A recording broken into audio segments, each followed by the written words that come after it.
Good morning प्यारे बच्चों। हम साइंस में पढ़ रहे हैं chapter number 6 flame and combustion. And कल हमने पढ़ा था इंट्रोडक्शन ऑफ कंबशन। कंबशन क्या है, कंबस्टेबल सब्सटेंस क्या होते हैं, combustible and non combustible substance की हमने एक टेबल भी कल प्रिपेयर की थी कि हम किस तरीके से क्लासीफाई कर सकते हैं किसी भी सब्सटेंस को कि वो कंबस्टेबल है या फिर कंबस्टेबल नहीं है। Combustible means the substance which on burning give heat, और it yes in simple language हम कह सकते हैं कि इट कैन बर्न और नॉट। तो ये टेबल आप लोगों ने शायद कंप्लीट कर ली हो, आई होप। मुझे सिर्फ 2-3 बच्चों ने ही शो की है अभी तक। तो इससे आगे हम पढ़ेंगे। अब कल हम एक्टिविटी नंबर 6.3 कर चुके थे। इसके बाद हम पढ़ेंगे एक, आप देखिए फिगर आपको दिख रहा है, blanket wrapped around a person whose cloth caught fire. You might have heard that when the clothes of person catches fire, जब किसी पर्सन के कपड़ों में आग लग जाती है, the person is covered with blanket to extinguish fire. Can you guess why? जब किसी के भी कपड़ों में आग लग जाती है तो उसको क्या करते हैं, ब्लैंकेट से कवर कर देते हैं आग को बुझाने के लिए। तो ऐसा हम क्यों करते हैं? जैसे हम अभी पढ़ चुके हैं कि कंबशन के लिए सबसे ज़्यादा इम्पॉर्टेंट जो चीज़ है वो क्या है, ऑक्सीजन। जब तक ऑक्सीजन या एयर सराउंडिंग में रहेगी, कोई भी कंबस्टेबल सब्सटेंस जो है वो आसानी से जल सकता है।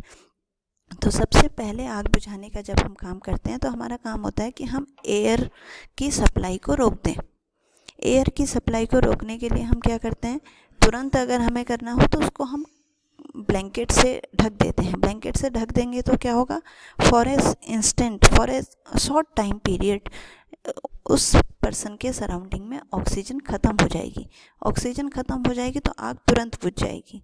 यही काम जो है और भी बहुत सारे तरीके से किया जाता है। कहीं आग लग जाती है तो सबसे पहला काम हम क्या करते हैं, पानी डालते हैं उस पर।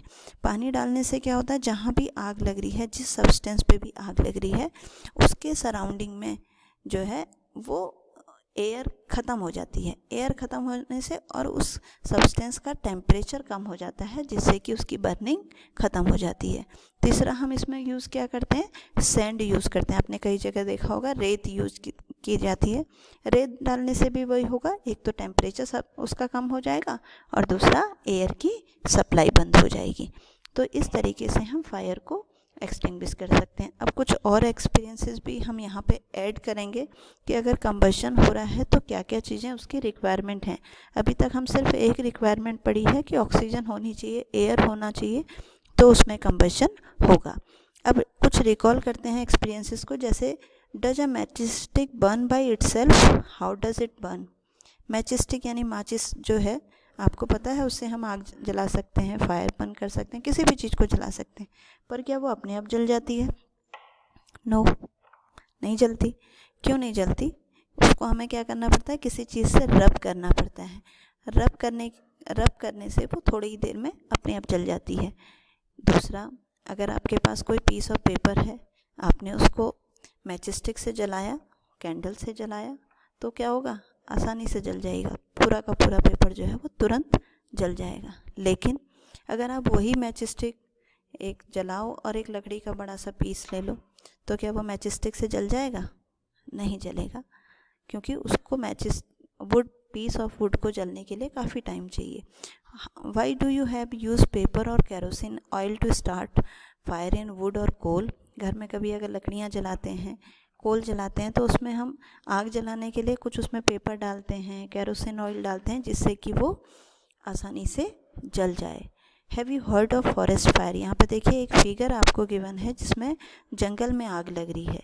जंगल में आग गर्मियों के सीज़न में, जब बहुत तेज़ गर्मी होती है, एक्सट्रीम हीट जैसे आजकल हो रही है, तो जंगल में जितनी भी ड्राई ग्रासेस हैं जो नीचे ज़मीन पे पड़ी होती हैं, पेड़ के पत्ते सूख जाते हैं, जनरली पाइन के पेड़ में ऐसा होता है, तो जब वो सूख जाते हैं तो वो बहुत इजीली कैच करते हैं फायर को और आसानी से पूरे जंगल में फैल जाते हैं। उसके सूखी पत्तियाँ जितनी हैं वो सब फैल जाती हैं, सब में आग फैल जाती है और उसको बहुत मुश्किल होता है कंट्रोल करना।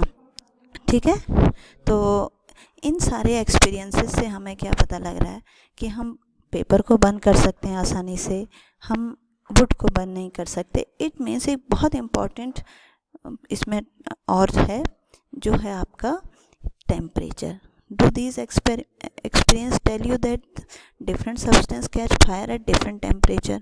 आप कागज़ को जलाते हैं जल्दी जल जाता है, कपड़े को जलाते हैं वो भी अलग अलग टाइम पे जलता है, लकड़ी को जलाते हैं वो और देर में जलता है।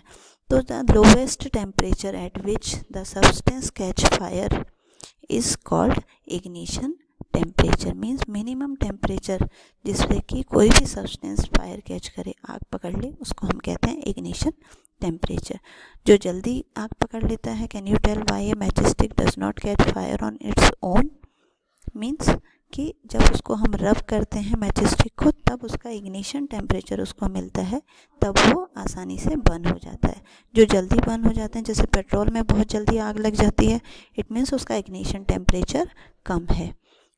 वुड में बहुत देर में लगती है, इसका मतलब उसका इग्निशन टेम्परेचर ज़्यादा है। ठीक है, अब यहाँ पर एक स्टोरी आपको गिवन है, मैचस्टिक कैसे बनाए, ये पूरी स्टोरी यहाँ पर गिवन है कि मैचस्टिक जो है वो अराउंड 5000 ईयर्स पहले बना हुआ है। पाइन वुड में आपको बता रही थी, चीड़ के पेड़ होते हैं जो, उनको सल्फ़र में डिप करके मैचस्टिक बनाई गई थी पहले। लेकिन जो आजकल हम यूज़ करते हैं मैचस्टिक, उसमें ये नहीं होता है, उसमें इसीलिए मैंने ये आपको हाईलाइट भी कर रखा है। आप इसका स्क्रीनशॉट लेकर के इसको नोट करिएगा। A mixture of antimony trisulphide, ये केमिकल है एक एंटीमनी ट्राइसल्फाइड। पोटेशियम क्लोरेट एक केमिकल है जो बहुत जल्दी आग पकड़ता है। और वाइट फॉस्फोरस, जिसमें चिंगारी निकलती है, वाइट फॉस्फोरस, उसको किसी ग्लू की हेल्प से और स्टार्च की हेल्प से उसको पूरा एक्सप्लोजिव सा बना करके उस मैच के वुड के हेड पे लगाया जाता है। When stuck against a rough surface, जब रफ सरफेस पे उसको हम स्टक करते हैं तो वो इग्नाइट हो जाता है ड्यू टू फ्रिक्शन की हीट के कारण, और मैचस्टिक बर्न होने लगती है। ठीक है, in these days head of safety match contain only antimony trisulphide और पोटेशियम क्लोरेट।